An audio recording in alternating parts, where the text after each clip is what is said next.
Some netizens say that the men who end up in the matchmaking market are all inferior men. But I've never seen fewer women than men in the matchmaking market. Does that mean all women are inferior too? Men are more proactive, while women are more passive. So it's the men who haven't successfully pursued women who enter the matchmaking market. The issue is, when we define whether a man is high quality, we can't just look at whether he can pursue women. We know that many scientists and philosophers, right, their wives often have just average feelings towards them. Of course, it's an advantage for a man to understand women's psychology and to empathize with them. But the formation of most relationships isn't just about men understanding women. More often it's women who realize, hey, this man is good, he contributes to my happiness and provides a sense of security in my life. And then she actively forms the relationship. On the surface, it seems like the man is proactive, but in most cases, it's actually the woman who takes the initiative. So what kind of men need to enter the matchmaking market? Actually, it's those men who don't quite understand women's psychological activities. They might be very skilled in their own professions, and their social abilities can provide tangible help to women. In fact, the proportion of such men has always been quite high. If it's just a matter of not being eloquent, women can still appreciate that. If that were the case, our marriage rate wouldn't be so low. Just like many girls in our rural areas who earn a few thousand yuan, which is quite low, right?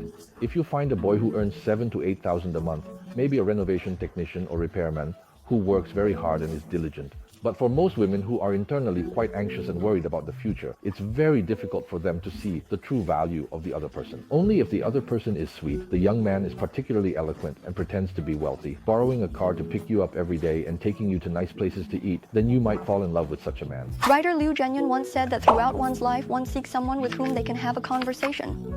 So shouldn't men improve their communication skills with women? Modern society often emphasizes that men should provide emotional value to women.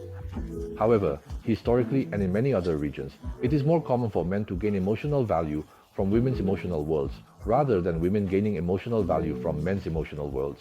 Men's emotional worlds are inherently quite dull, so how much emotional value can they really provide us?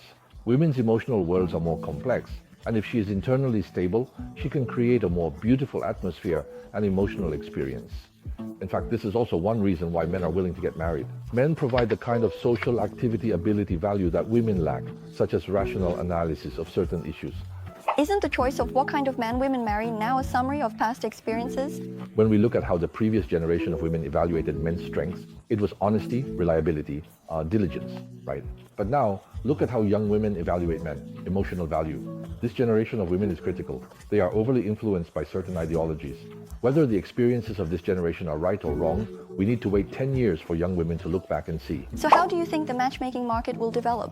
When a woman's emotional world is not strong enough, the emotional aspect of male-female relationships becomes very limited, and it turns more into a balance of interests. This cannot sustain a relationship between the sexes, because after all, people are not machines. The main force that determines our behavior still comes from our emotional world.